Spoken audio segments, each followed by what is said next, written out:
여러분 안녕하십니까? 12월 11일 목요일 뉴스투데이 시작합니다. 미국의 기준 금리가 0.25%포인트 인하됐습니다. 미국이 3번 연속 금리를 인하하면서 우리나라와의 금리 차이는 1.25%포인트로 줄었습니다. 워싱턴 김재용 특파원의 보도입니다. 미국 중앙은행인 연방준비제도 연준이 기준금리를 0.25%포인트 인하한다고 밝혔습니다. 이에 따라 기준금리는 3.5에서 3.75%가 됐습니다. 제롬 파월 연준 의장은 연방공개시장위원회 FOMC 브리핑에서 고용과 인플레이션 전망치가 지난 10월 회의 이후 크게 변하지 않았다고 결정 배경을 밝혔습니다.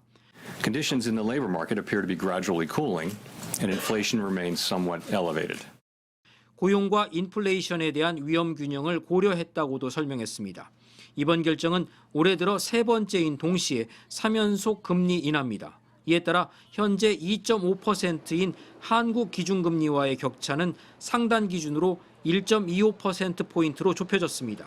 연준은 내년 말 기준금리 예상치의 중간값을 3.4%로 제시했습니다.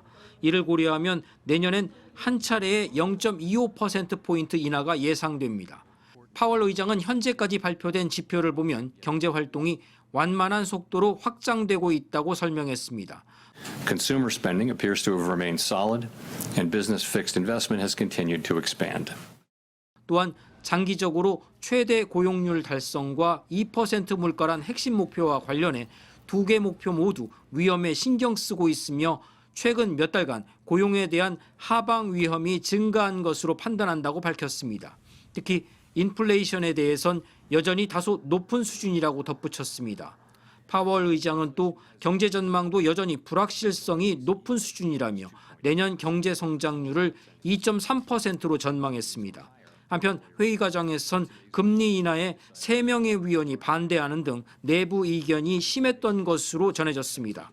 이런 가운데 시장에선 내년 5월 임기가 끝나는 파월 의장의 뒤를 이어 누가 차기 의장으로 지목될지 주목하고 있습니다. 케빈 해시 백악관 국가경제위원장이 유력 후보로 예상되는 가운데 이르면 이달 중에 최종 후보가 발표될 가능성도 있다는 관측이 나옵니다. 워싱턴에서 MBC 뉴스 김재용입니다. 쿠팡의 개인정보 유출 사고가 공개된 지 열흘이 넘었지만 실질적 총수 김범석 의장은 여전히 침묵하고 있습니다. 국내 일은 끝까지 자기가 책임지겠다던 박대준 대표는 사임했고 다음 주 청문회엔 미국인 임시대표가 나섭니다. 이지수 기자입니다. 쿠팡 박대준 대표이사가 전격 사임했습니다. 고객 3,370만 명의 개인정보 유출 사실이 공개된 지 열 하루 만입니다. 박 전 대표는 국민께 실망을 드려 매우 송구스럽게 생각하며 책임을 통감하고 모든 직위에서 물러나기로 했다고 밝혔습니다. 동시에 쿠팡 모회사 미국 법인은 직접 사태를 적극 수습하겠다면서 헤럴드 로저스 최고 관리 책임자를 임시대표로 선임했습니다. 국회는 최고 의사결정권자인 창업주 김범석 의장을 다음 주 청문회 증인으로 채택했는데 쿠팡 측은 김 의장의 출석 여부는 함구한 채 로저스 임시대표가 출석할 거라고 밝혔습니다. 사임한 박 전 대표는 자신이 책임자라며 김범석 의장 책임론에 선을 그어왔습니다.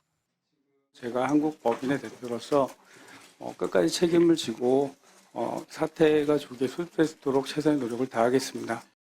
정작 자신도 원인 규명이나 고객 보상을 책임지고 마무리하지 않은 채 떠났고 이후에도 김범석 의장이 아닌 미국인 임시대표가 국회에 방패로 나서는 모양새입니다. 앞서 김 의장은 중대재해처벌법 시행을 앞둔 지난 2021년 경기도 이천 물류센터 화재를 계기로 등기이사와 의장직에서 물러났습니다. 이후 미국에 머물며 노동자 사망 등 국내 사고에 아무 책임을 지지 않아 왔습니다. 쿠팡에 대한 비판과 압박은 연일 이어지고 있습니다. 개인정보보호위원회는 쿠팡에게 고객 탈퇴 절차를 간소화하고 개인정보 유출에 대한 약관 배상 조항도 정비하라고 요구했습니다. 일부 쿠팡 노동자들은 개인정보 유출과 노동자 사망에 대해 본사를 항의 방문했다. 경찰에 의해 연행됐습니다. MBC 뉴스 이지수입니다. 김건희 씨와 권성동 의원에게 금품 등을 건넨 혐의로 재판에 넘겨진 윤영호 전 통일교 본부장이 지난 특검 조사 당시 통일교가 다른 5명의 정치인에게도 부적절한 지원을 했다고 진술한 걸로 파악됐습니다. 거론된 정치인들은 모두 의혹을 강하게 부인했습니다. 차현진 기자입니다.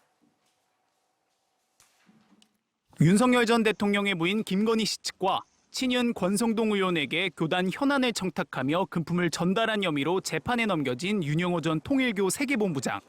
그런데 윤 전 본부장이 특검에서 통일교로부터 부적절한 지원을 받은 의혹이 있는 정치인 5명의 이름을 더 진술한 것으로 확인됐습니다. 윤 전 본부장이 거론한 인사는 전재수 해양수산부 장관과 정동영 통일부 장관, 국민의힘 나경원 의원, 임종성 전 민주당 의원과 김규환 전 미래통합당 의원 등 모두 5명입니다.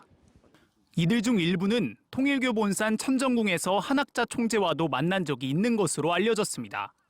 윤 전 본부장은 특히 전 장관에 대해선 지난 2018년에서 2020년 사이 현금 수천만 원과 명품 시계도 전달했다고 진술한 것으로 전해졌습니다. 하지만 거론된 의원들 모두 금품 수수 의혹을 부인했습니다. 전 장관은 제기된 금품 수수 의혹은 전부 허위이고 통일교를 포함해 어떤 금품도 받은 사실이 없다고 했고, 정 장관은 사실관계를 분명하게 말씀드리겠다며 아마 싱거운 내용이 될 것이라고 말했습니다. 나 의원 역시 물타기 정치 공작이라며 만약 자신이 관여됐으면 특검이 지금까지 그냥 두었겠냐고 주장했습니다. 통일교가 여야 정치인에게 모두 접근했었다고 밝힌 윤 전 본부장이 결심 공판에서 좀 더 구체적인 폭로를 할 것이라는 예상도 나왔지만 윤 전 본부장은 이 의혹에 대해 더 이상 입을 열지 않았습니다. 한편 김건희 국정농단 특검은 윤 전 본부장에 대해 도합징역 4년을 구형했습니다. 특검은 윤 전 본부장이 통일교 새 확장을 목적으로 막대한 자금력을 동원해 정치 세력과 결탁하고 공권력을 부당하게 이용했다며 대의민주주의를 부정한 중대범죄라고 지적했습니다. 윤 전 본부장 측은 적법하지 못한 행위로 사회적 물의를 일으킨 것을 깊이 반성한다면서도 특검의 증거 수집이 위법하게 이뤄졌다고 주장했습니다.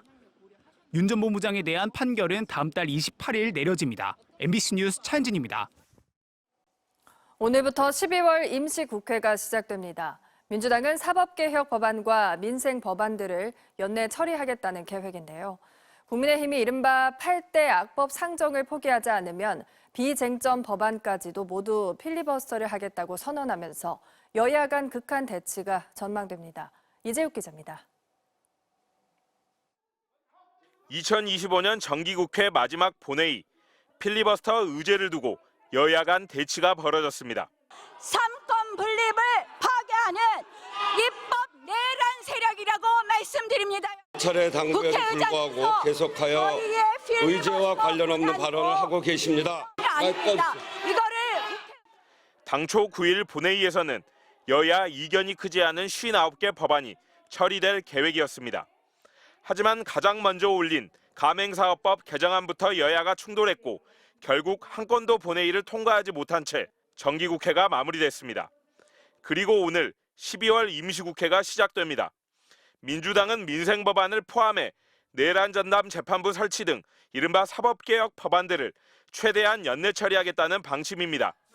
반면 민주당이 주도하는 사법개혁 법안 등을 8대 악법이라 규정한 국민의힘은 모든 법안에 대해 필리버스터를 하겠다는 계획을 세우고 농성용 천막까지 쳤습니다. 여야 모두 물러서지 않겠다는 입장이라 12월 임시국회도 강대강 대치가 예상됩니다. 오늘 임시국회 첫 본회의에는 정기국회 마지막 날 통과되지 못한 가맹사업법 개정안이 표결에 붙여집니다. 또 경찰관 직무집행법 개정안 등 3개 안건이 상정될 예정입니다. 하지만 각 상임위에서 합의 처리한 법안을 두고도 여야 갈등이 이어지면서 비쟁점 법안들 역시 연내 처리가 쉽지 않다는 전망이 나옵니다. MBC 뉴스 이재욱입니다.